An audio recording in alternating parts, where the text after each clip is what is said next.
Merci beaucoup de m'accueillir.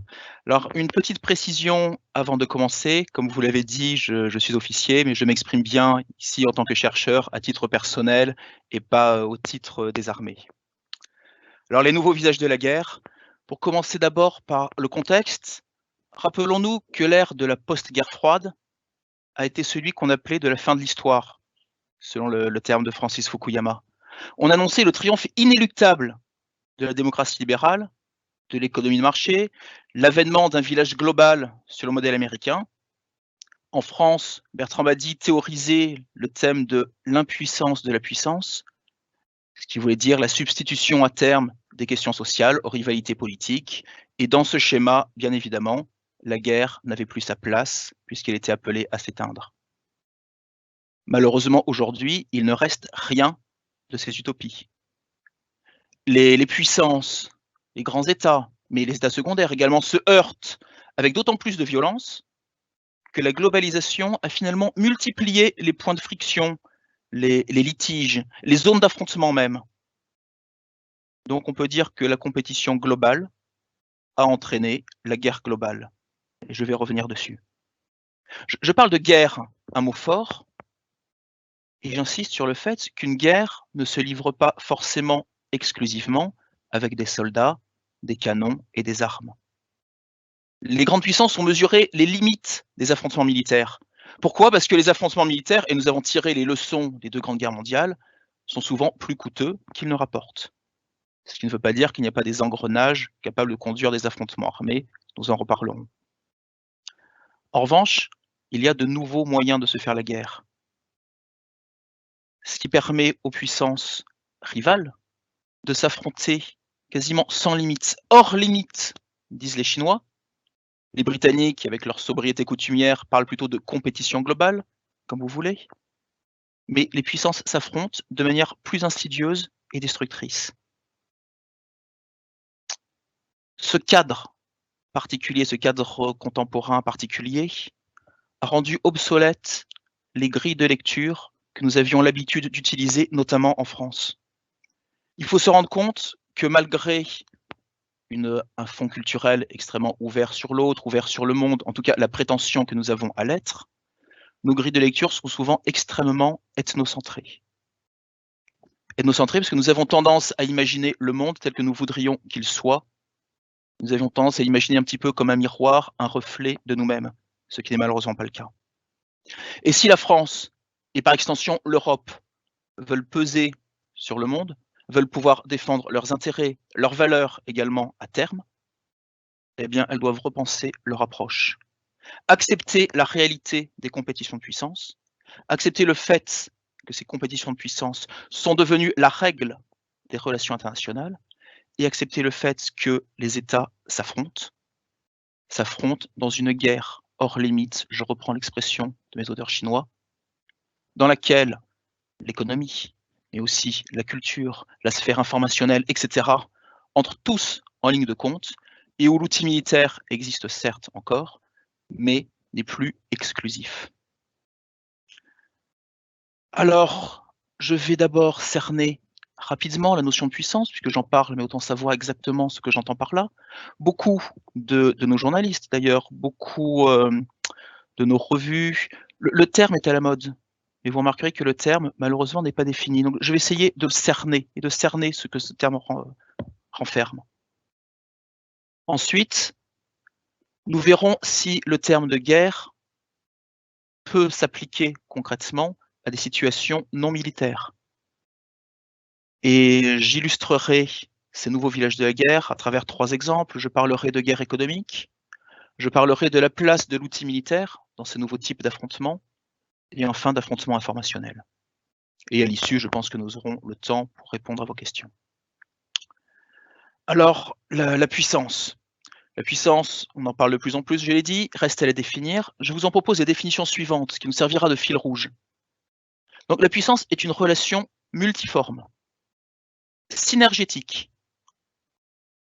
et elle est, tenant compte de la nécessité, l'effet de la projection dans le temps d'une volonté raisonnée sur l'environnement humain, politique économiques, géographiques et culturelles. Le jeu des puissances se fait à somme nulle. Pourquoi? Parce qu'il y a une relation comparative. Mécaniquement, une puissance qui ne progresse pas est une puissance qui régresse. Il est donc impossible de penser la puissance en dehors des conditions de son accroissement. Donc, d'un cadre stratégique, et donc, malheureusement, d'un cadre conflictuel, concurrentiel ou guerrier. Alors, le contexte contemporain d'interdépendance croisée, etc., n'a pas mis fin au rapport de domination. La question centrale, et je reviendrai dessus au cours de mon propos, demeure celle des dépendances. Des dépendances qui sont acceptables ou non, des dépendances qui hypothèquent l'avenir, celles qui au contraire dégagent des marges de manœuvre en réservant les énergies et les forces vers des secteurs plus essentiels, etc. Sachant que le jeu consiste toujours à s'assurer de la plus large liberté de mouvement possible, tout en entravant ses rivaux. N'oublions pas non plus que toute confrontation est avant tout une interaction. Je veux dire par là que si la puissance peut s'imposer par la contrainte, ce ne peut être que momentané. La puissance s'impose peut-être par la contrainte si on veut, mais elle ne dure que par l'influence. Foch disait qu'il y avait 3 principes de la guerre: la liberté d'action, la concentration des efforts, l'économie des moyens. Eh bien, la puissance, le jeu des puissances, s'appuie également sur 3 principes qui sont la nécessité, la volonté et la légitimité. Alors qu'est-ce que c'est que la nécessité? C'est le poids des données de départ, des faits dont la pesanteur est mesurable. La nécessité relève du rapport de force et je dirais qu'elle est le bras de la puissance. La volonté, elle, initie le mouvement, définit des buts, prend son parti des atouts, cherche à pallier les contraintes, elle ressort du domaine de l'action et donc elle est la tête. Et enfin, la légitimité est ce qui donne le sentiment d'accomplir une action belle, bonne, juste ou au moins nécessaire. Elle est ce qui donne du sens à l'action. Elle est en quelque sorte le cœur. Et ces 3 facteurs sont indissociables et se retrouvent en permanence dans le jeu des puissances et ne peuvent être mis de côté si on veut réaliser une analyse correcte. Ce cadre de guerre hors limite, de guerre systémique, d'affrontement de puissance, englobe l'ensemble des dimensions et des secteurs de l'activité humaine, qu'ils soient matériels ou immatériels, physiques ou psychologiques. Alors je parle de guerre. La culture française du combat associe généralement la guerre à un événement qui soit délimité dans le temps. Elle l'associe également à un ennemi identifié, à une ligne de front, des batailles. En gros, la définition française correspond à celle de Clausewitz, que je vous cite. La guerre, pour lui, est représentée comme 2 combattants qui s'opposent. Chacun d'eux utilise sa force physique pour forcer l'autre à se soumettre à sa volonté. Son but premier est de terrasser l'adversaire afin de le mettre hors d'état de résister. Or, je l'ai dit en introduction, les grands États ont tiré la leçon des 2 guerres mondiales et savent qu'il n'y a plus guère de bénéfice à attendre d'une guerre militaire totale. D'autre part, et c'est un point essentiel également, les populations aujourd'hui ne seraient sans doute plus disposées ni à supporter ni à infliger les pertes ou des pertes équivalentes à celles qui ont pu être supportées ou infligées par le passé. Pourtant, les rivalités entre États n'ont pas diminué. La globalisation, je l'ai dit tout à l'heure, je le rappelle, a finalement multiplié les zones de friction. Le temps de l'autarcie bienheureuse ou alors des cloisonnements pacifiques où on pouvait se tenir loin des confrontations mondiales n'existe plus. Même le multilatéralisme, dont on parle énormément, est source de confusion. Qu'est-ce que c'est que le multilatéralisme? Ce n'est pas une assemblée idéale ou une espèce d'assemblée des nations qui déciderait dans l'intérêt du village global. Qu'est-ce que désigne le multilatéralisme? C'est l'éclatement des pôles de puissance qui replace la souveraineté des nations comme fondement de la légitimité internationale. L'unilatéralisme américain a duré 10 ans, les années 90 globalement, et s'est achevé au début des années 2000, pour faire face à une repolarisation multiple, qui va en s'accentuant de plus. Alors il faut corriger la vision clausewitzienne de la guerre. Elle n'est plus la continuation de la politique par d'autres moyens. Elle est malheureusement devenue la politique elle-même. Et la force physique n'en est plus forcément le paradigme. Raymond Aron, qui n'avait pas toujours raison, disait que la guerre ne continue pas quand les armes se taisent. Ce qui montre qu'il n'avait pas forcément cerné la réalité de la guerre. Sun Tzu disait, lui, il y a déjà 25 siècles, je le cite, que soumettre l'ennemi sans croiser le fer, voilà le fin du fin. Si on fait un bond de quelques siècles, voire quelques millénaires, pour arriver à Laurence d'Arabie a mené, selon ses propres termes, une guerre d'évitement contre les Turcs. Et il a même regretté que l'offensive anglaise partie d'Égypte, on ne va pas refaire l'histoire de la Première Guerre mondiale, mais que cette offensive les privait, je le cite à nouveau, les privait de l'occasion d'appliquer jusqu'au bout le principe du maréchal de Saxe, selon lequel on peut gagner une guerre sans livrer de bataille. Maréchal de Saxe, qui lui était un des plus grands militaires du XVIIIe siècle. Et à la fin du XXe siècle, 2 officiers supérieurs chinois, dont je prononcerai épouvantablement mal le nom, Qiao Liang et Wang Zhangshui, ont parlé de guerre hors limite. Qu'est-ce que c'est que la guerre hors limite? Eh bien, c'est une guerre où la distinction entre champ de bataille et non-champ de bataille n'existe plus, où tous les domaines de la vie sont concernés, sans que l'action militaire en soit l'élément dominant. Donc, le feu, j'ai quitte d'être un peu provocateur, surtout pour un militaire, le feu est devenu l'arme du pauvre. Que l'on retourne éventuellement contre lui, mais le feu est devenu l'arme du pauvre parce que tuer est le seul acte à sa portée. Les grandes puissances, elles, suivent une autre stratégie qui ne consiste pas à livrer bataille, mais au contraire à amener une situation si avantageuse que la simple mécanique des forces en présence puisse saper les positions adverses. Ce jeu stratégique correspond à ce que le Britannique Lidlard appelait le principe de dislocation, qui est le but de la stratégie. Le principe de dislocation, il ne s'agit plus d'entrer frontalement dans les parties vives d'un adversaire. Il s'agit d'aider, de favoriser, de stimuler sa décomposition intérieure. Ce principe de dislocation prend en compte une réalité qui est que la guerre, et je vais peut-être être un peu provocateur à nouveau, mais la guerre ne consiste pas à tuer des individus. Et non seulement elle ne consiste pas à tuer des individus, mais c'est même l'inverse. Pourquoi? Parce que le but de la guerre est de détruire une entité stratégique, pour justement n'en laisser subsister que des individus sans volonté. À partir de là, si on peut se passer du feu, pourquoi l'utiliser? Alors provoquer la dislocation d'un adversaire prend du temps. Il faut cela reprendre une partie des théories de guerre subversive développées au XXe siècle. Mao disait que pour détruire un adversaire, il fallait avant toute chose identifier ses contradictions internes. Chaque groupe, chaque société renferme ses points de tension, renferme des ferments de dissension. Alors le grand jeu est de les stimuler pour provoquer une décomposition. Mao disait encore, je le cite, « La victoire et la défaite sont déterminées par des causes internes. »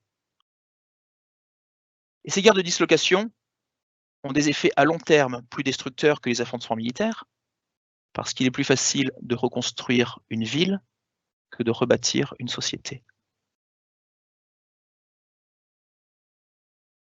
Alors ces guerres de dislocation, eh bien, entre puissances qui s'affrontent avec d'autant moins de retenue que ces affrontements sont discrets, sont cachés, dissimulés, eh bien, jouent le jeu d'influence, de contournement, de prise, de pression, pour provoquer la déliquescence de l'adversaire, l'affaiblir et l'annihiler en tant qu'acteur stratégique, sans même avoir à verser une goutte de sang. Alors après cette première partie un petit peu théorique, si on prend des exemples et entrer dans le vif du sujet, je vais vous parler des guerres économiques. La guerre économique ne doit pas être confondue avec la subordination classique de l'économie aux principes de la guerre, aux impératifs de la guerre plutôt. Les États cherchent désormais à accroître leur puissance, non pas en utilisant l'économie, mais par l'économie en elle-même. Et alors, malheureusement, encore une fois, les théories libérales selon lesquelles l'enrichissement général permettrait de s'approcher d'une paix générale se montrent fausses, puisque l'augmentation différenciée de la richesse globale ne fait qu'accroître les différentiels de puissance et donc exacerber les rivalités. Donc l'économie a longtemps été le moyen pour l'État d'acheter des canons et d'accroître sa puissance par les guerres militaires. Ce n'est plus le cas. Les destructions de l'ennemi ne se font plus par le feu, mais se font par l'altération de son tissu économique. On ne pressure plus les populations en faisant vivre une armée sur le pays, comme jadis. Aujourd'hui, on leur prend des parts de marché et les populations souffrent toujours autant, mais de manière différente. Elles souffrent par un appauvrissement général, par le chômage, etc. Les grandes puissances ne cherchent plus à conquérir des provinces. Les intérêts de possession territoriale sont en grande partie désuets. Les grandes puissances cherchent plutôt à acquérir des sphères économiques. Alors évidemment, il y a des exceptions, nous pourrons revenir dessus tout à l'heure quand je parlerai du monde militaire. On pense tous à la Chine ou d'autres points de friction, mais si on regarde bien, il ne s'agit pas de friction pour le contrôle d'espace, mais pour le contrôle de nœuds stratégiques, ce qui est bien différent. Alors après-guerre, l'Allemagne et le Japon n'ont pas renoncé au jeu de la puissance et sont sortis de l'impasse du militarisme pour développer une stratégie de conquête économique. Christian Arbulot, qui est le fondateur de l'intelligence économique en France, dit, et je le cite, « La puissance d'un État ou d'une firme multinationale est surtout exprimée par la capacité de rendre les pays dépendants de leur technologie, de leur emprise financière, de leur influence, dans la définition normative des nouvelles règles de l'économie de marché. » Et là, on est bien au cœur du sujet des guerres économiques. On voit bien qu'il ne s'agit pas de concurrence, de vendre le produit qui soit de meilleure qualité au meilleur prix. On est bien dans une création de dépendance et dans un jeu de puissance bien plus complexe que ce qui apparaît au premier abord. Ces guerres économiques se livrent majoritairement de manière couverte. Et là encore, attention au contresens. Les blocus, les grandes batailles douanières dont on parle, ne sont que des épiphénomènes paroxysmiques. On ne déclare pas une guerre économique, les guerres économiques sont systémiques, elles sont permanentes. Et donc ces épiphénomènes dont je viens de parler, finalement, sont visibles, mais ne représentent rien par rapport à la trame véritable des guerres économiques, constituée de prédation cognitive, de raids financiers, de politiques d'encerclement économique, créant des dépendances invisibles et qui, elles, constituent le cœur des stratégies contemporaines. On a pu croire également que l'argent, le capital, ne servait que lui-même. C'est pas complètement faux, mais c'est se tromper de perspective, de généraliser. Regardez les fonds d'investissement, regardez les fonds souverains. Le premier détenteur de fonds souverains au monde est la Chine. C'est-à-dire que les premiers fonds souverains au monde sont au service d'une puissance représentant 1/5 de l'humanité, dirigée par un État totalitaire, et sont mises au service de la puissance de cet État chinois. On est très très loin des lois du marché. Peut-on sincèrement croire à la neutralité de tous les fonds d'investissement? Si je prends l'exemple d'Incutel, le fonds d'investissement de la CIA à but non lucratif, on voit bien que les Chinois ne sont pas les seuls à utiliser cette puissance capitalistique à des fins autres que strictement économiques, de spéculation ou autres. La puissance économique, donc, ne se déploie pas dans un cadre loyal de compétition. Je vous prie d'excuser.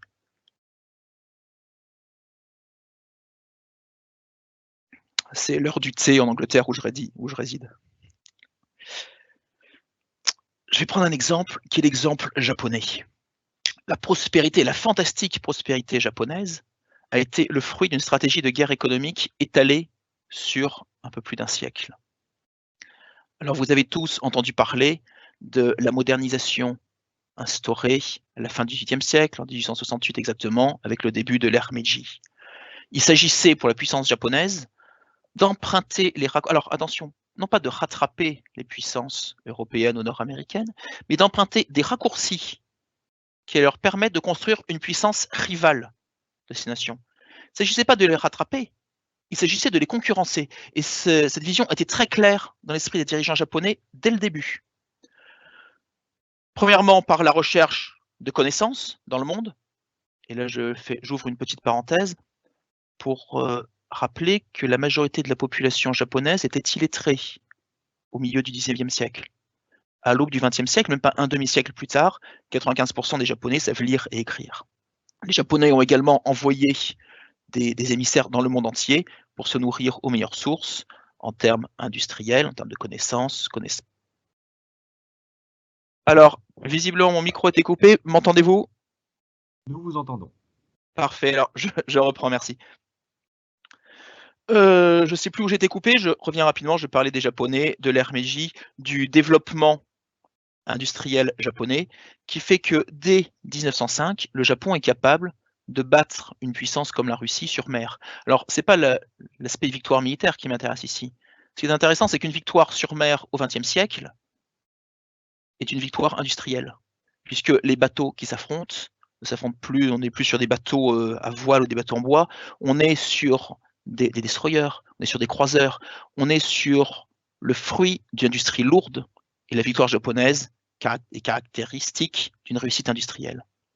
Le décollage japonais va ensuite, et c'est là que ça devient encore plus intéressant, s'effectuer autour des communications, télégraphe et chemin de fer, pour entrer dans la modernité, ce qui va servir d'axe de pénétration d'un impérialisme économique en Corée, en Mandchourie, c'est-à-dire dans le nord de la Chine.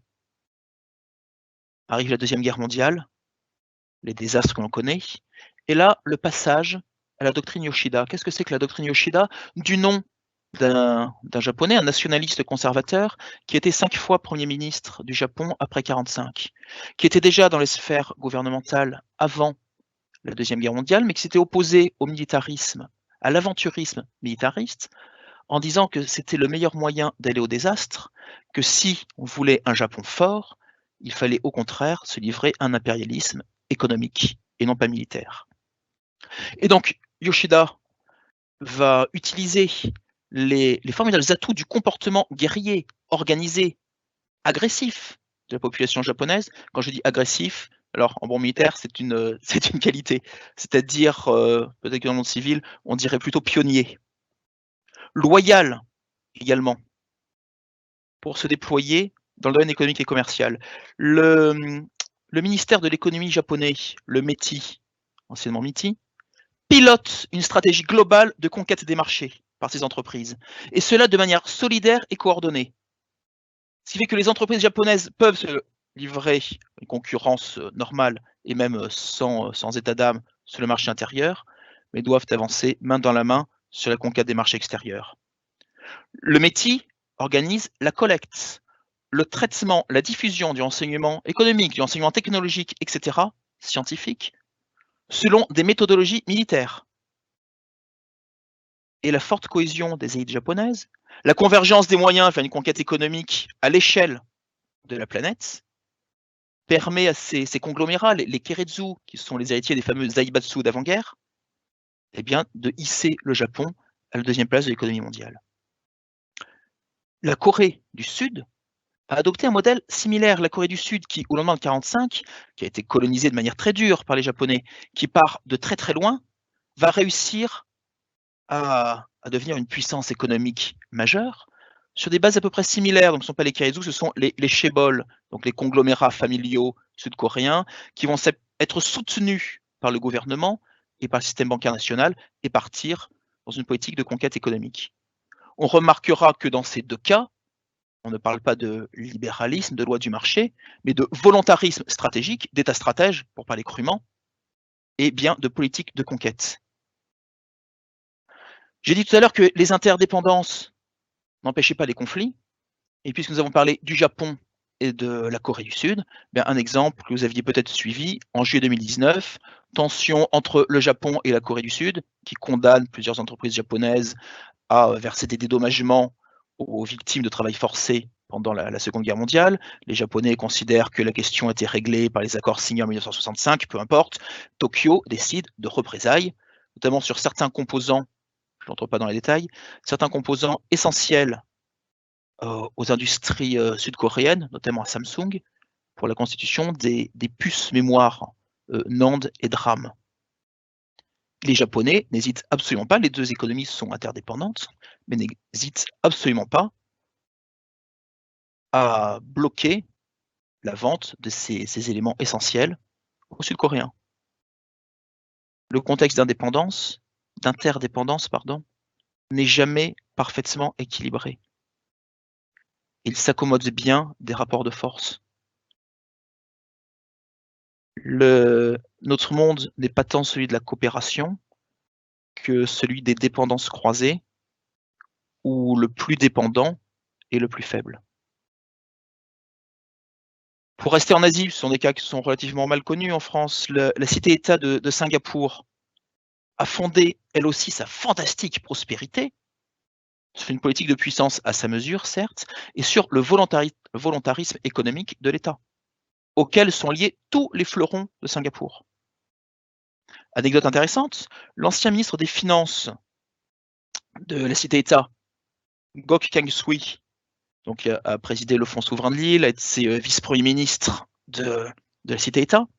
C'est lui qui a ensuite conseillé la République populaire de Chine pour le développement de ces zones économiques spéciales, qui ont été à l'origine de fantastiques développement économique chinois, ce qui nous montre encore une fois que la conquête économique ne résulte pas forcément d'un bon produit, mais d'une bonne stratégie. Il n'est plus possible aujourd'hui, dans le contexte actuel, de ne raisonner qu'en termes de marché, de coûts, sans réaliser une analyse globale des échiquiers. La grille de lecture traditionnelle libérale qui voudrait, et qui, alors si on fait un petit peu de philosophie, qui en remontant à Kant, imagine que l'économie est le lieu forcément des échanges et donc est pacifiée, est une grille qui est totalement fausse et qui ne permet pas de comprendre l'accroissement économique, l'accroissement de puissance d'un État comme le Japon, j'en ai parlé, ou plus récemment d'un État comme la Chine, qui pose et posera à l'avenir d'autres problèmes. Je suis obligé de passer à autre chose. Si vous avez des questions, nous pouvons développer tout à l'heure. La puissance militaire, maintenant. Elle a longtemps été l'étalon de la puissance. Elle a perdu son exclusivité, mais pas son importance. Alors, pourquoi j'en parle dans les nouveaux visages de la guerre? Il m'est arrivé d'intervenir sur ce thème et de tellement insister sur les aspects non militaires de la guerre que j'aboutis sans le vouloir à provoquer certains contresens, où certains pensaient que l'outil militaire était devenu désuet. Non, loin de là, et je vais vous le démontrer. La France est engagée au Mali aujourd'hui. Pourquoi? Eh bien, parce que, je l'ai dit tout à l'heure, le pauvre, lorsqu'il veut affronter le riche, n'a qu'une solution, une arme à sa mesure, c'est l'homicide. Et lorsqu'un ennemi emploie l'homicide, il s'agit d'un acte radical qui appelle une réponse du même ordre, la force. Alors, il peut y avoir, évidemment, c'est jamais aussi simple, mais en tout cas, une chose est certaine, c'est que la force est un élément indissociable de la réponse apportée à une attaque homicide. Alors, nos djihadistes en haillons n'ont strictement rien à perdre. Donc les stratégies de contournement ne marchent pas avec eux. Elles peuvent servir à les isoler de la population, à les séparer de la population, très bien, mais il vient bien un moment où la seule solution réside dans la destruction du groupe. Donc le pauvre est capable d'entraîner le riche sur son terrain. Et la gageure pour une armée moderne, d'un État développé, eh bien, est d'encaisser les pertes, ce qu'une armée disciplinée, bien organisée, sait faire. Plus compliqué, les faire accepter par son opinion publique. Et encore plus compliqué, quelque part, pour les faire accepter, il faut pouvoir infliger à l'ennemi, un ennemi qui se cache, un ennemi qui se dérobe, des pertes qui soient d'un rapport tel que les siennes paraissent acceptables en retour. C'est par exemple le cas de ce que la France fait au Mali actuellement. Et pour cela, seul un instrument de combat robuste et bien entraîné peut l'accomplir. Il faut également des opinions publiques résilientes. Et là, on trouve une faiblesse terrible des grandes démocraties, puisque dans les États capables d'accepter des pertes importantes, il y en a très peu. Alors, les États-Unis, si on veut, en Europe, je ne vois guère que la Grande-Bretagne et la France qui en soient capables. Lorsque des groupes djihadistes combattent la France, mais l'exemple serait valable pour d'autres pays bien évidemment, lorsque les groupes djihadistes combattent la France, ils ne visent pas une victoire militaire qu'ils savent hors d'atteinte. Ils soumettent la volonté collective nationale à une forte pression. Ils ne cherchent pas à vaincre, mais à tuer des Français le plus possible pour essayer de provoquer un choc dans l'opinion. Alors, j'ai parlé de cette menace finalement asymétrique, terroristes, djihadistes. Il y a une autre menace qu'on avait eu tendance à oublier, qui est la guerre contre un adversaire symétrique.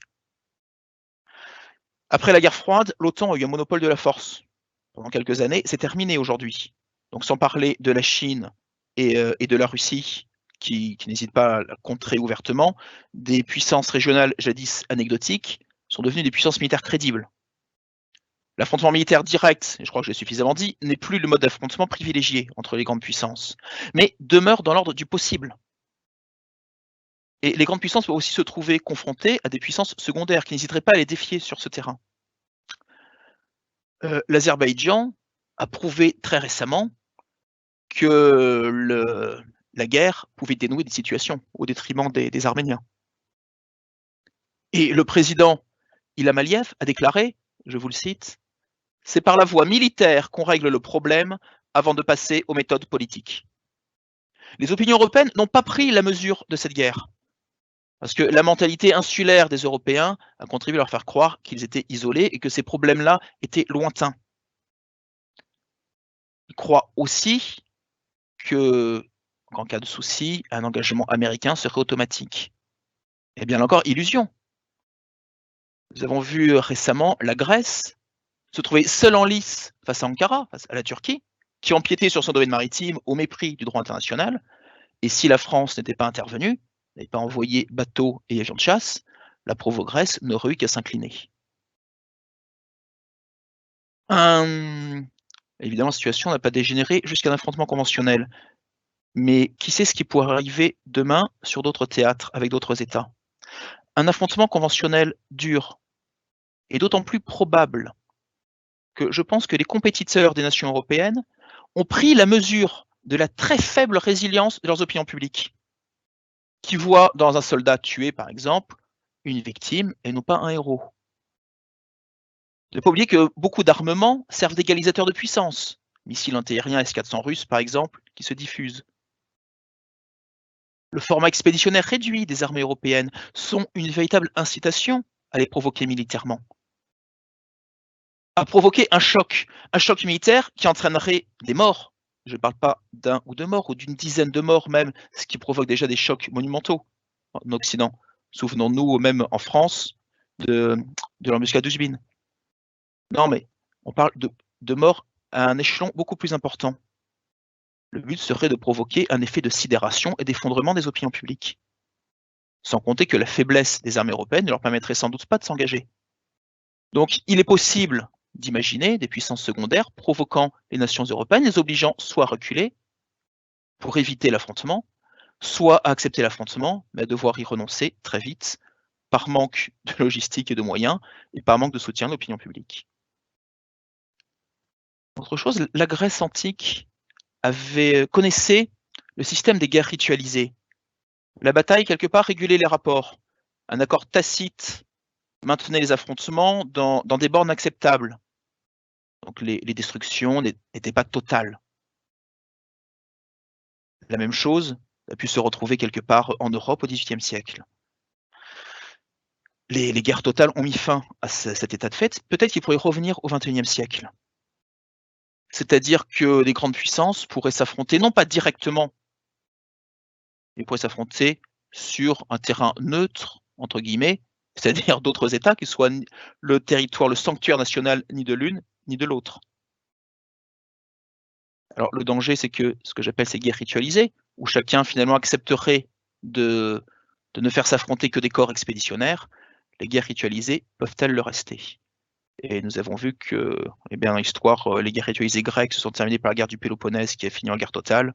Les guerres ritualisées européennes du XVIIIe siècle sont terminées par les guerres totales révolutionnaires. Donc danger militaire double pesant sur l'Europe, la faiblesse de ses armées, la grande faiblesse de son opinion publique. D'où la tentation, évidemment, de s'en remettre au protectorat américain, solution de facilité à court terme, au prix, on oublie de le dire, prix cher, qui consiste à sortir du jeu multilatéral par manque de crédibilité sur la scène internationale. Quelques mots encore sur cette guerre militaire. La clé du système de sécurité collective n'est pas le dialogue, c'est la dissuasion nucléaire. Pourquoi? Parce que le nucléaire est lui aussi un égalisateur de puissance. Alors, sans entrer dans les détails nucléaires, je vais soulever un problème. La valeur d'un parapluie nucléaire étranger. Dans le cas d'une invasion majeure, justifiant, en théorie, une riposte atomique, je pose la question, quel État mettrait en péril sa propre existence pour sauver un allié, fût-il proche? C'est, entre autres raisons, la certitude que la protection américaine reposait sur un bluff qui a poussé le général de Gaulle à développer une force de frappe nucléaire française indépendante. Il est impossible de se demander, dans le cas des États européens qui s'en remettent pieds et poings liés aux Américains, si la seule garantie nucléaire vraiment crédible pour eux ne serait pas la garantie française. Pourquoi? Parce que les Français partagent une communauté de destin et d'intérêts qui unissent les nations du vieux continent, évidemment, au-delà de certaines divergences. Arme stratégique, arme de dissuasion.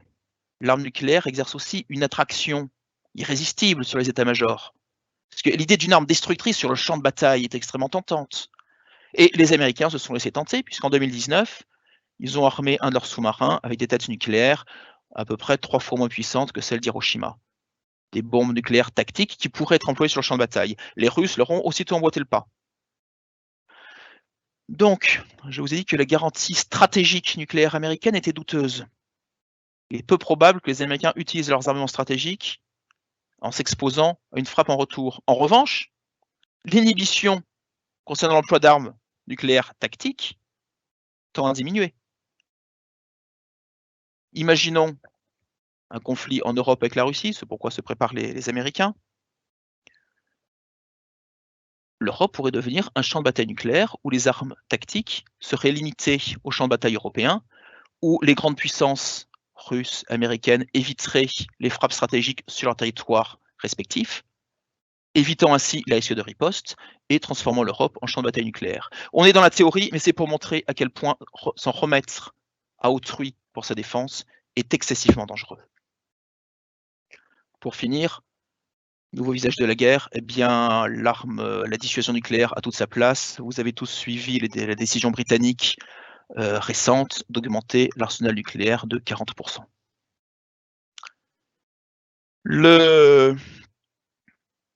Les armées ne s'affrontent pas forcément.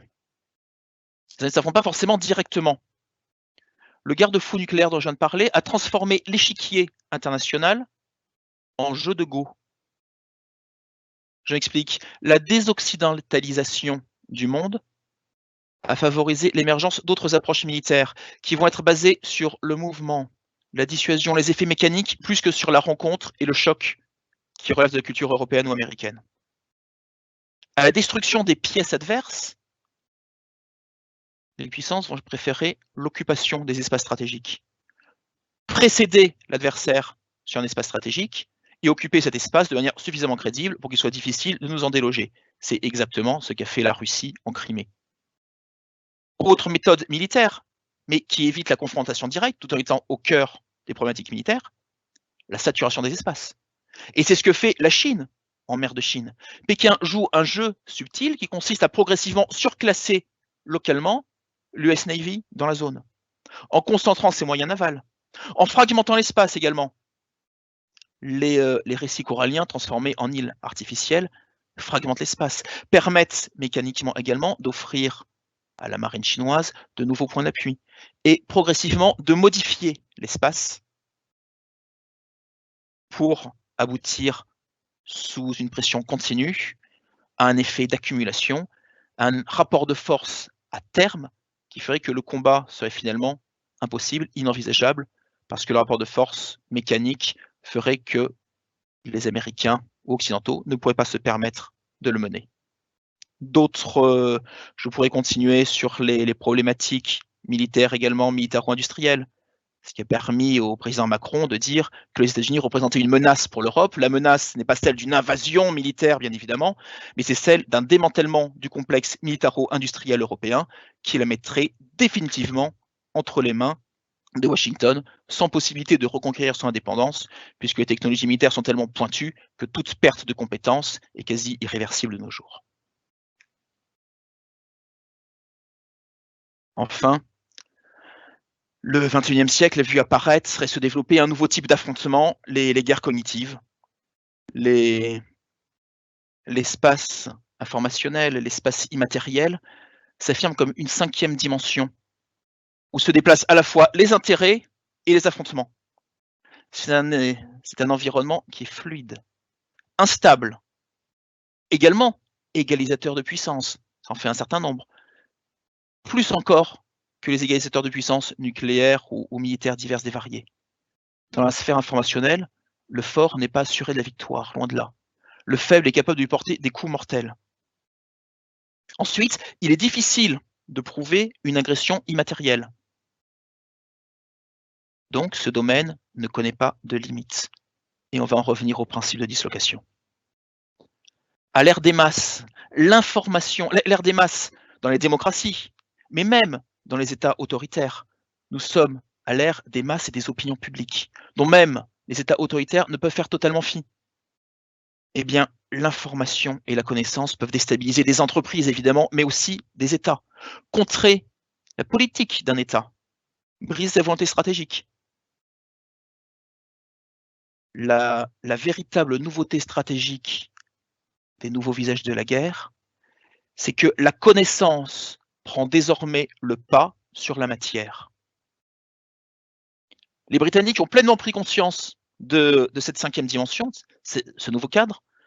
Je ne sais pas si vous avez suivi les détails de leur nouveau concept d'opération, qui intègre la notion de compétition tous azimuts, de guerre systémique, et qui remarque, je vais citer le document, que les compétiteurs des nations démocratiques se livrent à des opérations de guerre non cinétiques, destinées à saper leur cohésion, à éroder leur capacité de résilience économique, politique et sociale, cherchant à s'assurer des avantages stratégiques dans les régions clés du globe et à briser leur volonté, tout en demeurant en deçà des lignes rouges qui justifieraient une riposte militaire. Le Chief of the Defense Staff anglais, General Carter, a dit qu'en conséquence, le cadre légal, éthique et moral britannique nécessitait une mise à jour pour ne pas permettre à l'ennemi de saper les valeurs du royaume. Saper les valeurs du royaume, c'est-à-dire que les compétiteurs du Royaume-Uni, mais de l'ensemble des démocraties, cherchent à attaquer la cohésion nationale en elle-même. Et en faisant cela, c'est le principe même de la démocratie qui est menacé. Dans cette 5e dimension, la cible n'est plus directement l'ennemi.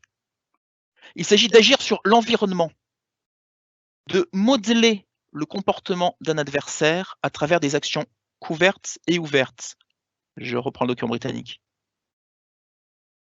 Donc, à l'ère des guerres informationnelles, nous entrons aussi dans celui des guerres comportementales. La cible n'est plus matérielle, la cible est l'esprit humain lui-même. Alors la guerre de l'information se déroule sous deux angles. Le premier, la guerre de l'information par le contenant, sur lequel je vais passer rapidement. Contenant, c'est les vecteurs de transmission de l'information. Essentiel. Les Britanniques ont fondé leur empire, qui a couvert jusqu'à un quart des terres du globe, sur ce qu'ils appelaient la All Red Line. les lignes télégraphiques, un réseau de lignes télégraphiques. Les effectifs militaires britanniques étaient dérisoires, contrairement à une image d'Épinal. Leur empire ne tenait pas par la force militaire, mais tenait par les communications, qui leur permettaient de réagir extrêmement rapidement à n'importe quelle crise.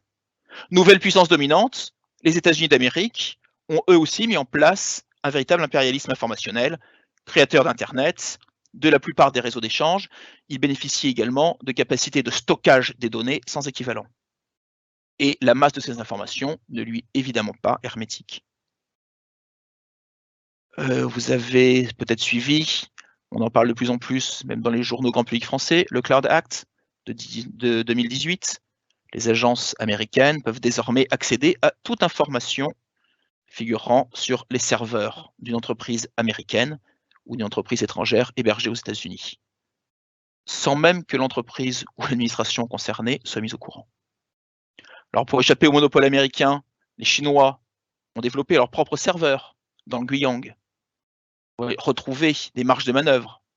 Les Russes, de leur côté, ont cherché à développer une alternative nationale d'indexation aux géants américains. C'est l'expérience Yandex. Et l'Europe et la France, eh bien la France a Quant, qui reste dérisoire en termes de moteur de recherche. La France a OVH Cloud, qui, malgré de belles positions nationales, reste très régionalisé et qui a montré ses faiblesses avec l'incendie récent. Finalement, ces guerres de l'information par le continent sont assez classiques, puisqu'elles ne diffèrent pas vraiment des schémas auxquels nous sommes habitués, infrastructures, technologies clés, et finalement, ponts, routes, entrepôts informationnels font écho aux ponts de pierre, routes de bitume, etc. Mais les guerres cognitives vont bien au-delà. C'est beaucoup plus intéressant, et c'est là qu'on est dans une véritable révolution. Il est compliqué de contourner une contrainte technique identifiée, mais il l'est bien plus de se libérer d'une manœuvre d'encerclement insidieuse qui vise à occuper les espaces conceptuels pour forcer la cible à agir et à penser selon des grilles de lecture qui lui ont été inoculées insensiblement. Un exemple type d'opération d'influence réussie est celui mené par les États-Unis sur les élites européennes depuis 1945. L'intellectuel américain Sidney Hook, qui est impliqué dans la création du Congress for Cultural Freedom, qui était destiné à influencer les élites européennes, qui était financé par la CIA d'ailleurs, avait annoncé ouvertement son programme, je le cite, « Rééduquer les Français ». L'enjeu des guerres de l'information par le contenu et la maîtrise des critères de légitimité. Influencer n'est pas manipuler, c'est aller bien au-delà. La manipulation, c'est un procès grossier qui est facilement décelable. Une opération d'influence aboutie, elle, est invisible. Elle utilise, elle approfondit les principes de la guerre subversive. Elle ne se contente pas de modifier les comportements de l'adversaire, mais elle reformate ses modes de réflexion et ses critères de jugement. En quelque sorte, on peut dire qu'elle l'enferme dans une impasse. Ce ne sont pas ses conclusions qui sont fausses, c'est l'orientation initiale donnée à son analyse qui fait que la cible se retrouve enfermée dans une bulle cognitive qui l'empêche de comprendre les enjeux, donc les menaces, par une altération de ses critères de jugement. Alors ça, peut-être avez-vous entendu parler de la boucle ODA, développée par un officier américain, qui consiste à observer le cycle de décision, qui consiste dans un premier temps à observer, puis orienter, décider, agir. Les guerres de l'information se livrent sur les deux premières phases, l'observation et l'orientation. Il s'agit de fausser les données initiales brutes de l'adversaire et dégrader ses critères d'analyse et de jugement. Il s'agit de conditionner les modes de réflexion ennemis pour dégrader ces critères d'analyse et de jugement. Un exemple, le phénomène médiatique des fake news, dont nous avons tous entendu parler, met parfaitement en lumière les différentes strates d'une offensive informationnelle. Le danger réel des fake news, c'est un problème, mais le danger réel, objectivement, est finalement relativement mineur. Pourquoi? Parce que comme toute manipulation, elles exposent leurs émetteurs à une perte de crédibilité, puisqu'ils finissent par être dévoilés. Et c'est l'avantage d'une société d'information, je reviendrai dessus. Une fausse nouvelle se répand vite, mais les critères de vérification sont heureusement suffisamment nombreux pour offrir un pare-feu non pas étanche, mais acceptable. Et si on regarde bien, une fois les faits de surprise passés, les ingérences avérées de l'État russe lors des élections américaines ont globalement été contrées par la production de connaissances. Mais là réside pas le véritable enjeu. Je pense que les influenceurs russes ont identifié la véritable faille démocratique. La faille d'une démocratie ouverte, eh bien c'est son principe même. C'est que la démocratie n'est ni un droit ni un État, elle est un exercice. Un exercice qui repose sur quoi? Sur la règle du compromis entre des citoyens conscients de partager un destin commun, qui se structure autour du retraitement rationnel des informations disponibles. Donc l'espace informationnel doit être un lieu de rencontre et de débat dans une société ouverte. Alors, c'est pas la nature des informations relayées par des réseaux sous influence russe qui est néfaste. C'est bien plus subtil. Et là, on arrive sur le second niveau. Et là, on voit que l'offensive informationnelle a été bien menée. Ce n'est pas les informations en tant que telles. C'est le fait qu'elles aient jeté la suspicion sur toute information venant du camp d'en face. C'est le fait qu'elles ont servi de levain aux forces centrifuges américaines. La peur des fake news a servi de prétexte à la criminalisation des opinions rivales. Donc, au lieu de faire la démonstration de la manipulation, au lieu de se livrer à une pédagogie des contenus, l'establishment américain est tombé dans le piège de la censure. De fait, en repoussant les plus radicaux des citoyens américains dans un inquiétant déni de réalité. De fait, en favorisant une polarisation sans précédent depuis la guerre de sécession. Et également, en créant une contradiction flagrante entre les discours officiels de Washington, par exemple dénonçant la censure en Russie ou à Hong Kong, et la réalité intérieure qui a affaibli ses positions morales. Et d'ailleurs, depuis cette affaire des fake news, eh bien, vous remarquerez que Washington est relativement discret sur les positions chinoises à Hong Kong.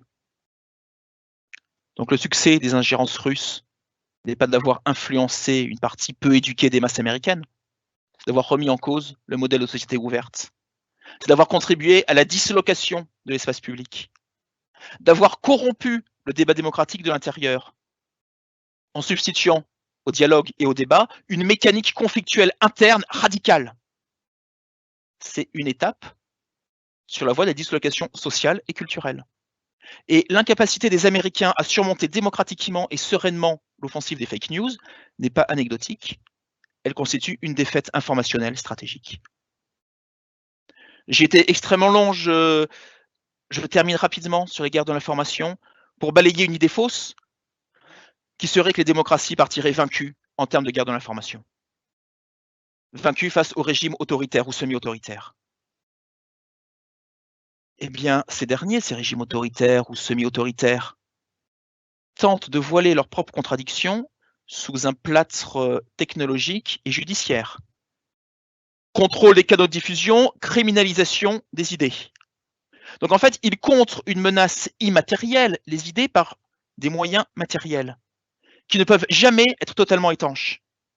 Et c'est là que les démocraties disposent d'un formidable levier, à condition de se montrer offensives, d'accepter de se montrer offensives. Elles peuvent contourner une partie des contraintes techniques. À elles d'oser être offensives et diffuser leurs idées et se livrer à des offensives informationnelles. Les Britanniques, encore une fois, je suis en Angleterre, donc l'exemple m'est familier. Les Britanniques ont annoncé que dorénavant, ils se doteraient de capacités offensives en termes de guerre informationnelle, à la fois pour agir sur leurs compétiteurs, sur leurs rivaux, et pour exercer une dissuasion, en faisant comprendre que ces attaques insidieuses, discrètes, visant à disloquer la société britannique, ne resteraient pas sans réponse. Les sociétés autoritaires ne peuvent, je pense, pas vaincre structurellement des démocraties. dans le domaine de la production d'idées, de l'adaptabilité, de l'originalité, de la légitimité même, etc. En revanche, si elles arrivent à les enfermer dans un dilemme semi-autoritaire, ce qui est arrivé aux Américains. Je viens d'en prendre l'exemple avec les fake news. Eh bien, si elles arrivent à concilier les faiblesses d'une démocratie sans en avoir les avantages, eh bien, effectivement, elles peuvent prendre facilement l'ascendant. Enfin, les rivalités informationnelles entre démocratie et régimes totalitaires, autoritaires, semi-autoritaires ne sont pas les seuls. Les démocraties s'affrontent entre elles également et s'affrontent durement sur la sphère informationnelle. L'Europe et les États-Unis s'affrontent, ou plutôt les États-Unis mènent sans beaucoup de scrupules une guerre informationnelle quasi continue contre l'Europe depuis au moins 1945. Mais les États européens, entre eux, n'hésitent pas, lorsque leurs intérêts stratégiques sont en jeu, à se livrer à des offensives informationnelles, les rois dans le domaine étant les Britanniques. En conclusion, nous sommes entrés dans une ère, et j'espère avoir commencé à vous le faire sentir un petit peu du doigt, même s'il y aura encore 1000 choses à dire, mais en une heure, il est compliqué de tout survoler. Nous sommes entrés dans une ère de guerre systémique. Notre monde multipolaire n'est pas un monde de partage, mais un monde de rivalité de puissance, et celle-ci se dénoue par la guerre. Des guerres qui, nous l'avons vu, ne sont pas forcément militaires. Pourquoi? Parce qu'en se complexifiant, eh bien, les sociétés humaines ont multiplié les opportunités de s'affronter en dehors du paroxysme homicide. Le stratège, aujourd'hui, doit comprendre que ces cartes sont multidimensionnelles, d'une part, et que d'autre part, elles deviennent très vite caduques. Elles contraignent les acteurs à une agilité renouvelée s'ils veulent éviter le déclassement. Le but recherché n'est plus le choc avec l'ennemi. Je crois que j'ai insisté tout au long de mon intervention, et je veux que vous le reteniez en conclusion. Il ne s'agit plus de heurter frontalement l'ennemi, mais de le prendre dans un écheveau de dépendance, de chercher à le contraindre indirectement en cachant sa force si possible. À la violence physique, qui existe toujours, on privilégiera la violence économique ou la violence cognitive. Et si nous voulons défendre nos intérêts et nos valeurs, notre vision démocratique libérale du monde, nous devons revoir nos biais cognitifs. Nous sommes moins nombreux, nous sommes moins riches que nos compétiteurs.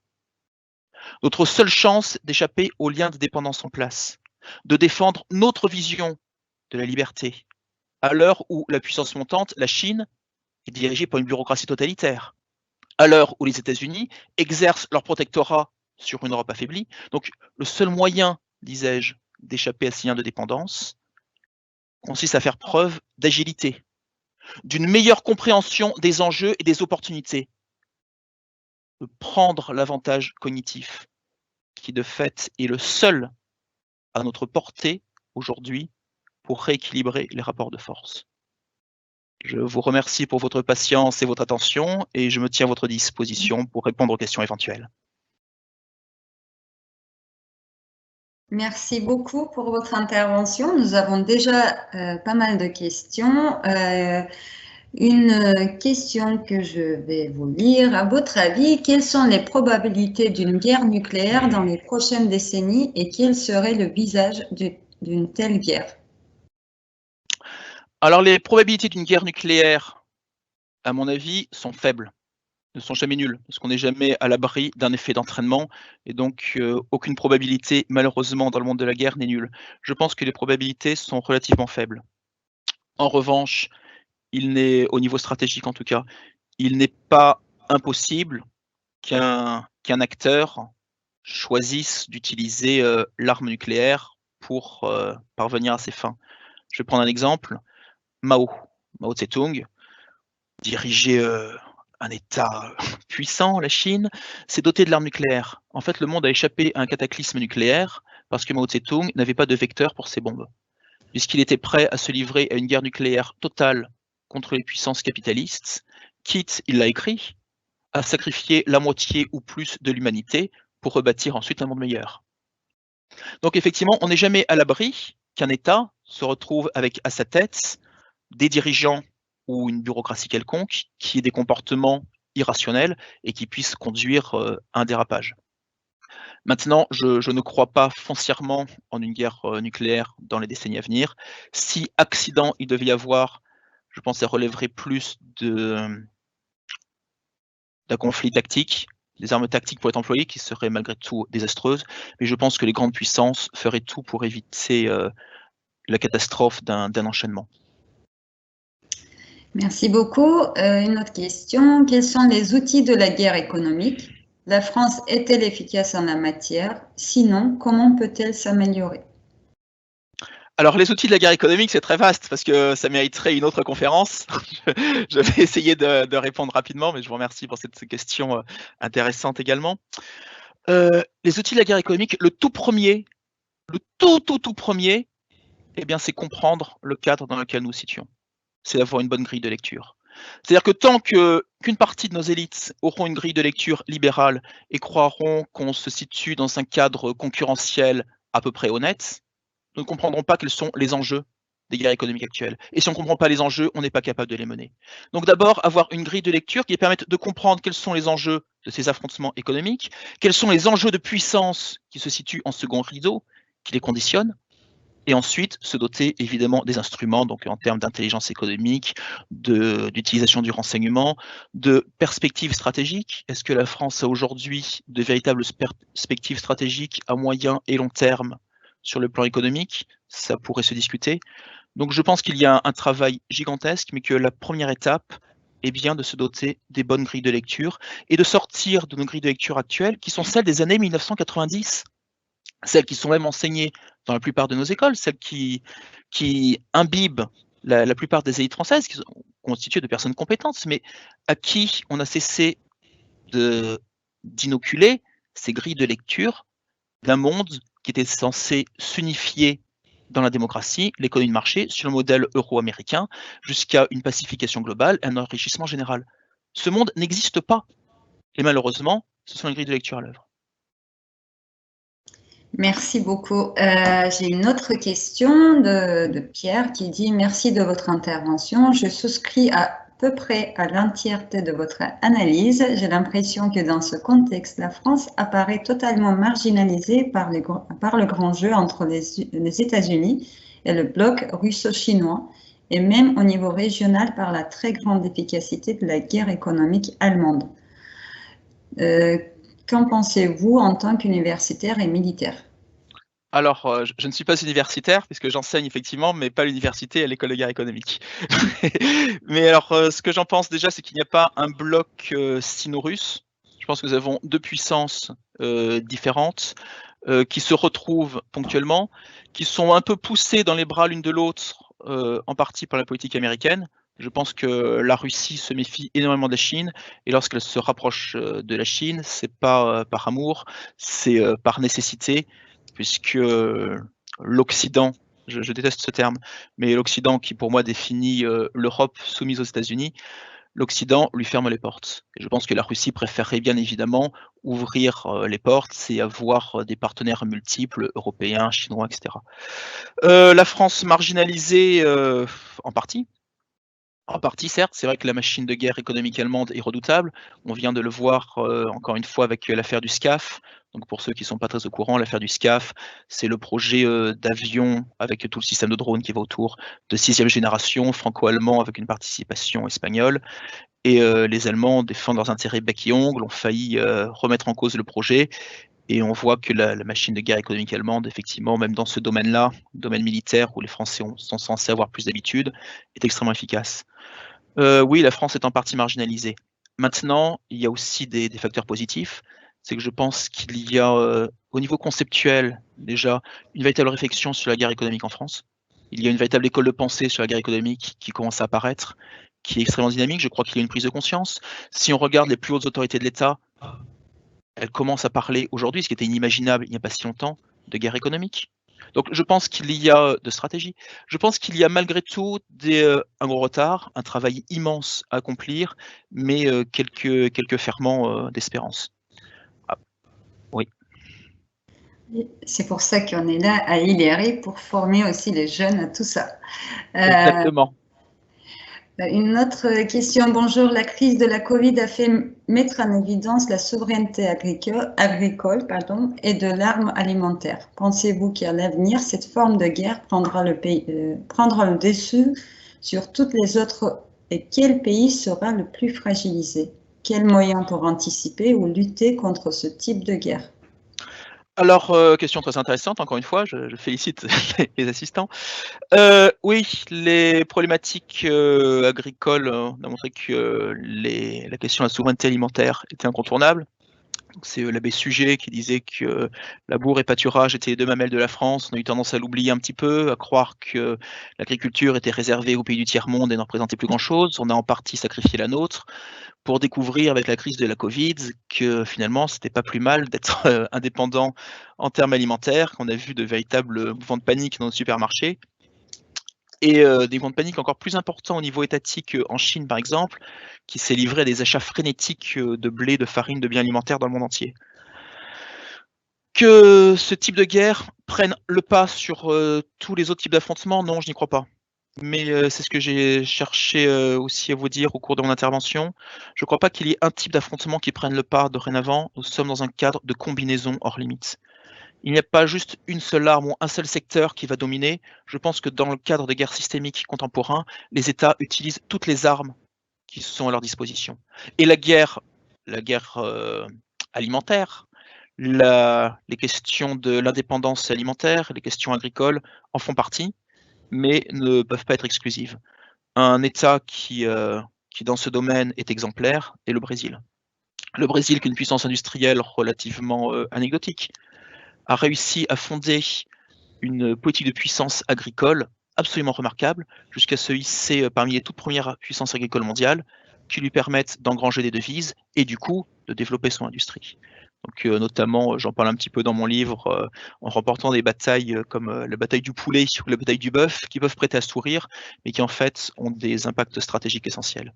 Donc je pense que là aussi, les Européens, et les Français en particulier, se sont rendus compte avec la crise de la Covid que nos paysans qui se font sauter la cervelle dans la différence générale ont peut-être leur utilité et qu'il est bon de bénéficier d'une indépendance agricole, non seulement pour éviter de se livrer de pieds et poings liés à d'autres puissances, mais également pour se doter nous-mêmes de moyens d'action face à nos rivaux.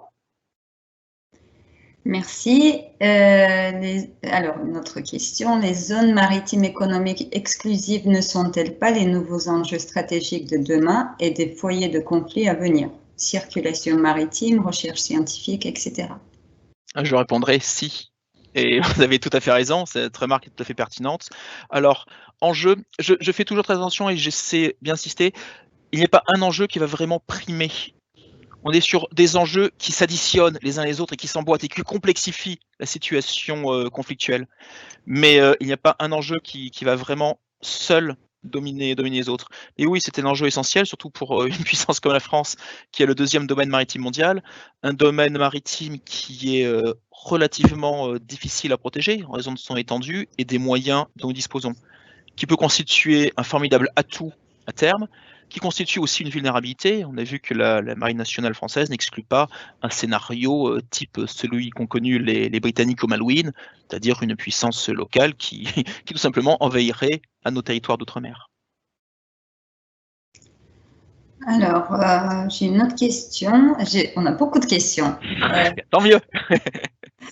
Ma question est la suivante. Je parle au nom de Harold. Quel est l'intérêt pour un groupe terroriste de s'attaquer à un pays tel que la France si le combat est déjà perdu, en dehors du fait de choquer l'opinion publique? Choquer l'opinion publique ne leur apporte pas grand-chose, si ce n'est qu'attiser les foudres de la France et d'autres pays. N'aurait-il pas intérêt à s'installer silencieusement et prendre le pouvoir par des voies plus ou moins légales et organisées, telles que les élections ou encore un coup d'État?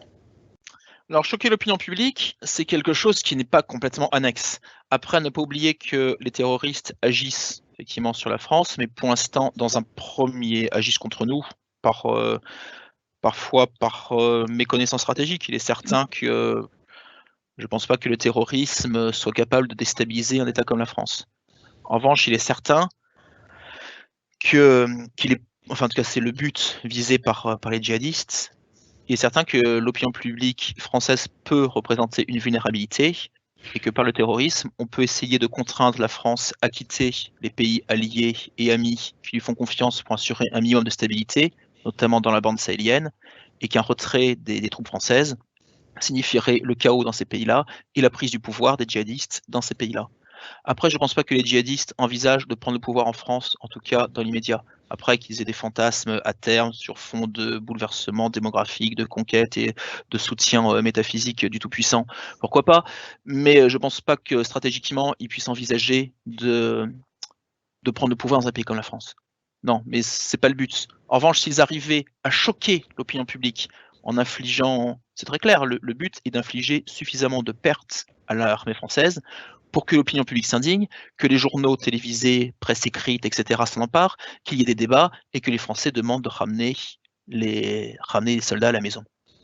Et là, ce serait un succès tactique et stratégique. Et donc, choquer l'opinion publique, c'est pas annexe. Choquer l'opinion publique, c'est l'opinion publique qui a le pouvoir. Une opinion publique choquée, en France, signifierait le repli de nos troupes. Nos troupes qui ne peuvent pas être vaincues sur le terrain, par les djihadistes qui n'ont pas la force nécessaire, pourraient être contraintes au repli. Donc, une autre question, je vous lis tel que c'est écrit. Merci, cher Raphaël, pour cette intervention. Qu'en est-il de la dimension cyberguerre? La dimension, pardon? Cyberguerre. La dimension cyberguerre, essentielle aussi.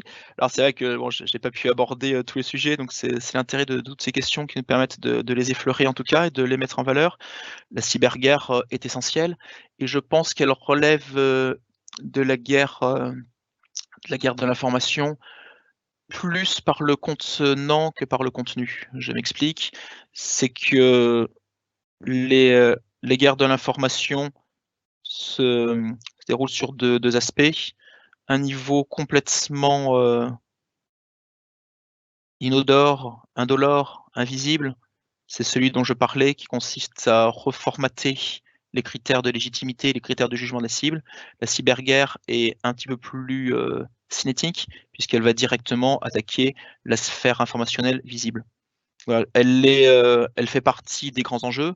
Toutes les grandes puissances l'ont pris en compte. La cyberguerre fait partie des priorités pour l'armée française, par exemple, elle fait partie des priorités pour l'armée britannique. Il est certain que c'est encore un moyen pour les États, et même pour les armées, de s'affronter en évitant le paradigme du feu, dont je vous ai dit qu'il était si destructeur que si on pouvait l'éviter, les grandes puissances préféraient le faire. Merci. Comment les puissances non dotées d'armes nucléaires, Japon par exemple, peuvent-elles maintenir une pression efficace en cas de menace d'un État possédant la capacité de frappe nucléaire? Bonne question. Et on est au cœur des problématiques nucléaires. C'est-à-dire que le système international est bloqué, entre guillemets, neutralisé en partie grâce à l'arme nucléaire, qui empêche les grandes puissances de s'affronter directement. C'est très bien, sauf que ce système est profondément inégalitaire, puisqu'il y a ceux qui ont la bombe et les autres. Les autres, finalement, n'ont pas vraiment d'autre choix que de s'en remettre à un protecteur plus grand, plus puissant. Donc ça relève de leur responsabilité d'éviter de développer leur propre arme nucléaire, mais comment trouver des marges de manœuvre sans être entièrement pieds-poings liés, pour prendre l'expression que j'employais tout à l'heure, vis-à-vis de leurs protecteurs. C'est une question qui est compliquée.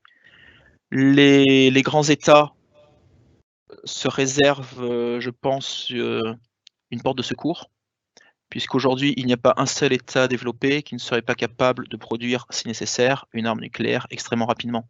Il s'agit d'une technologie, maintenant, qui aura bientôt un siècle. Donc il est certain qu'un pays comme le Japon, ou même un pays comme l'Allemagne, s'il le voulait, posséder d'une arme nucléaire, peut-être pas demain parce qu'il y a besoin d'infrastructures, mais pourrait s'en doter très rapidement. Et donc ils s'en remettent, dans le cas des deux pays que j'ai cités, aux États-Unis. Il est certain que ça les place dans une situation de dépendance. Il y a une espèce de jeu, les Américains l'ont très bien compris et en jouent à juste titre. Et c'est pour ça que la position française, par exemple, leur déplaît tant, puisque la position française pourrait la force de frappe nucléaire indépendante française pourrait permettre à l'Europe de sortir en partie de cette dépendance. Pourquoi? Parce que même si elle n'a pas évidemment la puissance de celle des États-Unis, mais à la limite, quand on peut faire sauter la Terre 15 fois ou une fois, quelle est la différence? Et les États européens ayant une véritable communauté de destin avec la France peuvent trouver une garantie avec un État qui est plus proche d'eux que ceux des États-Unis. Mais non, c'est vrai qu'il y a une véritable problématique, et c'est un des enjeux des relations internationales, c'est convaincre les États de ne pas développer leur propre arme nucléaire et de s'en remettre aux États l'ayant déjà. Alors, un pays a choisi une voie médiane, c'est Israël, qui, pour des raisons évidentes, craignait fortement pour sa population, qui craignait de voir sa population rejetée à la mer ou pire, qui s'est doté de l'arme nucléaire, mais pas officiellement, en le laissant savoir, sans le reconnaître tout à fait, et donc se plaçant dans une espèce d'entre-deux. Merci beaucoup. Une autre question, pensez-vous que les civils pâtissent plus... Alors, désolé, pensez-vous que les civils pâtissent plus des nouvelles formes de guerre que les anciennes? Je pense que dans les nouvelles formes de guerre, eh bien, la distinction civile et militaire n'est plus aussi évidente qu'elle pouvait l'être, puisqu'en fait, ce sont des guerres qui engagent les sociétés tout entières. Alors évidemment, le militaire conserve sa particularité, et je ne vais pas me mettre au chômage, le militaire conserve sa particularité qui est de risquer sa vie et de pratiquer l'homicide si nécessaire. En revanche, dans le cadre des guerres systémiques dont j'ai parlé aujourd'hui, il n'y a plus de distinction civile-militaire. Le civil est directement impliqué dedans. Le civil ne veut pas se croire à l'abri, il peut le vouloir, il peut le désirer, mais il ne l'est pas, puisque, je le répète encore une fois, nous sommes bien dans des guerres de société à société. Les guerres de dislocation visent à disloquer la société. Disloquer la société, c'est nuire à la cohésion nationale, c'est nuire au tissu économique, c'est nuire à la territorialisation, et c'est nuire évidemment aux citoyens qui sont les premières victimes de ce nouveau type d'affrontement. Donc effectivement, plus, alors on peut considérer qu'effectivement il est agréable que les grandes puissances renoncent à se bombarder, puisqu'il n'est jamais très chouette d'avoir sa maison avec ses enfants placés sous les bombes. Effectivement, donc dire que les populations civiles souffrent plus de ce type de guerre que des anciennes guerres militaires, je pense que ce serait peut-être exagéré.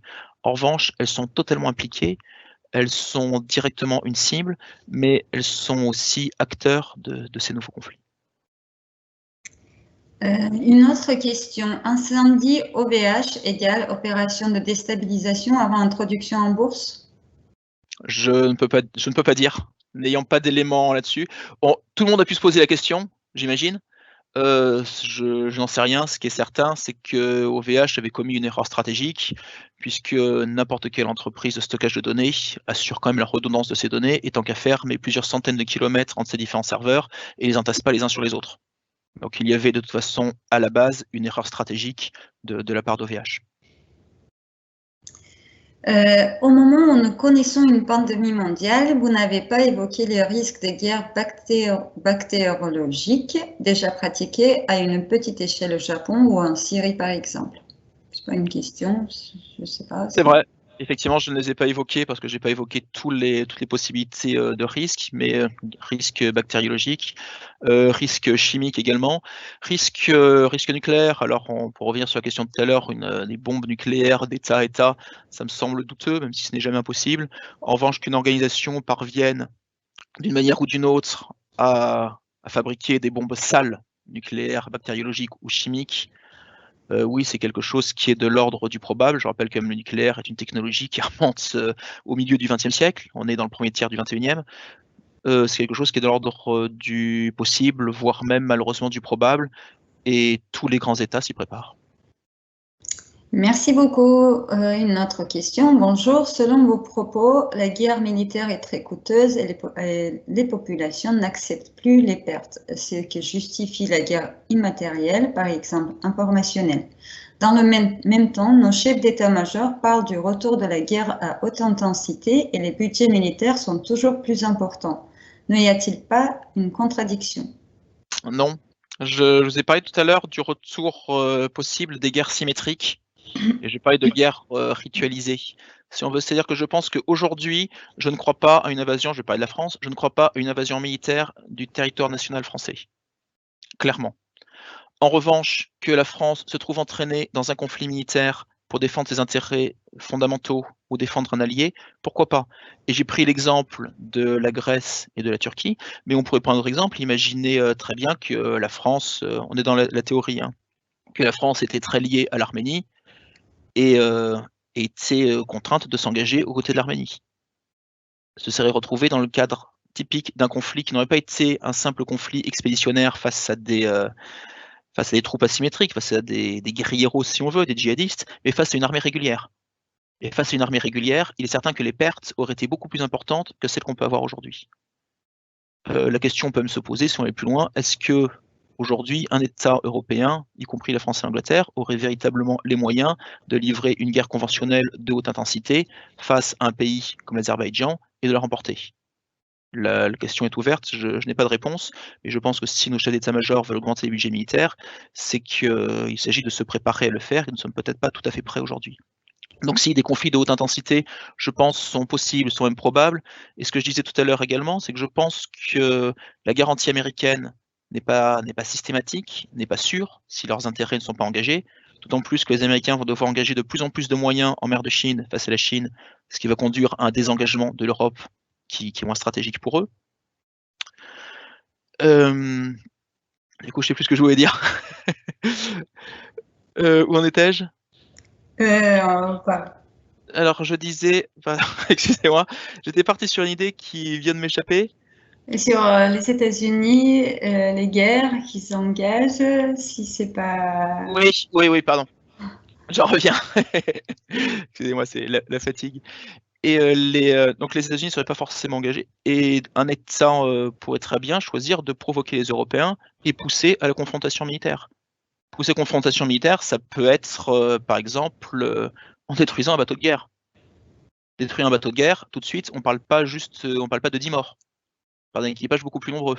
On parle également d'une attaque stratégique qui entraîne la nécessité d'une riposte. Une riposte importante. Riposte importante qui veut dire une guerre ouverte, même si on n'engage pas le territoire national, une guerre ouverte qui implique des moyens et qui implique des pertes. Et nous n'avons pas le choix, soit nous serons capables de mener ces guerres et d'accepter les pertes qui vont avec, d'avoir la logistique et les moyens militaires qui permettent de les remporter, soit nous n'aurons plus qu'à nous incliner face à des puissances moyennes qui n'hésiteront pas à nous défier. Parce que à partir du moment où l'intérêt fondamental de la survie du pays n'est pas menacé, la bombe nucléaire ne servira à rien. Et je pense qu'il y en a des États secondaires pourraient ne pas hésiter à provoquer les Européens, justement, sur le champ militaire, en espérant qu'ils se dérobent, ou alors que s'ils acceptent la confrontation, les opinions publiques, voyant arriver les premières centaines de morts, s'effondrent littéralement.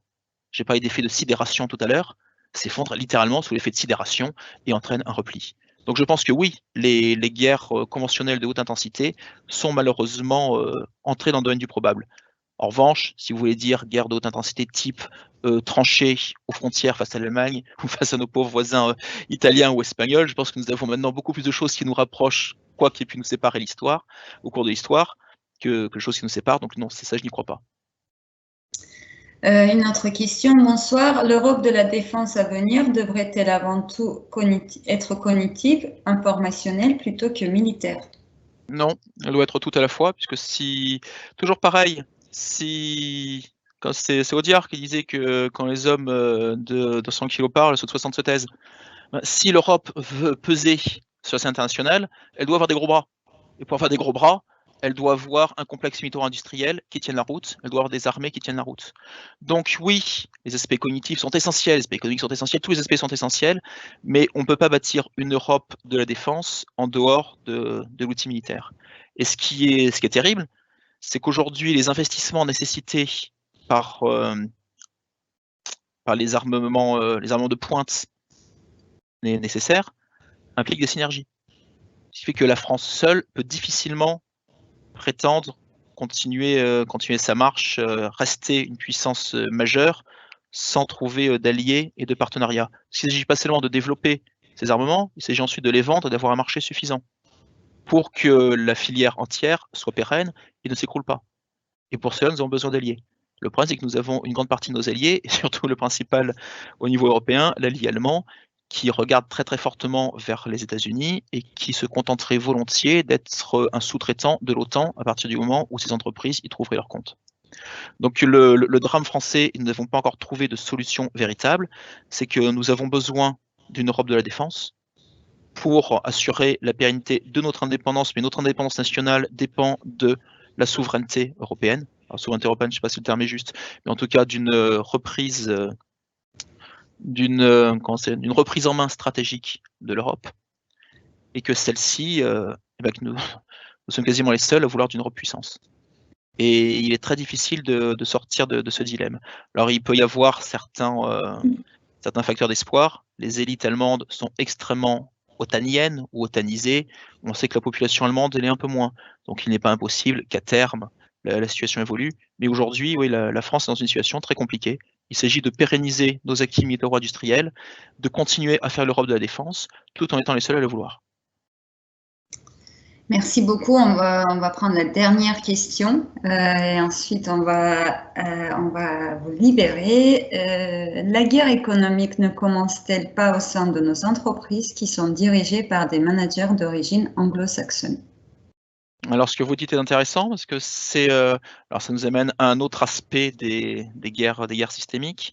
Il est vrai qu'au niveau même de la formation management, la plupart des grandes écoles sont anglo-saxonnes. C'est vrai que même nos modes de pensée, notre manière d'aborder les choses, d'aborder le monde économique, est très fortement conditionnée par les anglo-saxons. Et j'en viens, ça me rappelle ce que je disais tout à l'heure sur les guerres d'influence. Au niveau international, les pays qui reçoivent le plus d'étudiants étrangers, donc qui transmettent finalement leurs valeurs et leur vision du monde, sont anglo-saxons. Et que les États-Unis, l'Angleterre, je ne sais plus si le troisième est l'Australie ou le Canada, peu importe, la France était en 4e position, premier pays non anglo-saxon, mais qui était 3e il y a encore quelques années. Donc il voit ses positions s'éroder petit à petit. D'autant plus que si la France garde encore beaucoup de prestige auprès des étudiants étrangers, on remarque que les étudiants étrangers viennent plus étudier des matières diverses et variées qui ne sont pas l'économie, qui ne sont pas forcément la politique et qui ne sont pas forcément le management non plus, ce qui est assez inquiétant. Donc il y a un problème effectivement de matrice. Nous adoptons une matrice anglo-saxonne. Nous ne sommes pas capables aujourd'hui de diffuser les nôtres, puisque nos positions, encore une fois, ont reculé sur la dernière décennie. Donc c'est quelque chose qui est inquiétant. Vous parlez de dirigeants anglo-saxons, on peut parler de dirigeants anglo-saxons, mais français anglo-saxonisés, on aurait exactement la même chose, comme on peut avoir des anglo-saxons qui auraient une vision française. Autre chose également, ce sont les normes anglo-saxonnes que nous acceptons de plus en plus. Et si on regarde, j'ai pas beaucoup parlé de guerre normative, faute de temps, mais dans la guerre économique, un des enjeux clés est d'imposer ses propres normes, et là-dessus, les Français se font dépasser par les anglo-saxons. Il faut savoir que même la plupart des grands cabinets d'affaires à Paris sont anglo-saxons. Ce qui fait que petit à petit, le droit anglo-saxon est en train de littéralement nous ronger, d'autant plus que les entreprises françaises, les juristes français ne sont pas les mieux armés pour se mouvoir dans ce monde particulier. Donc oui, vous avez tout à fait raison.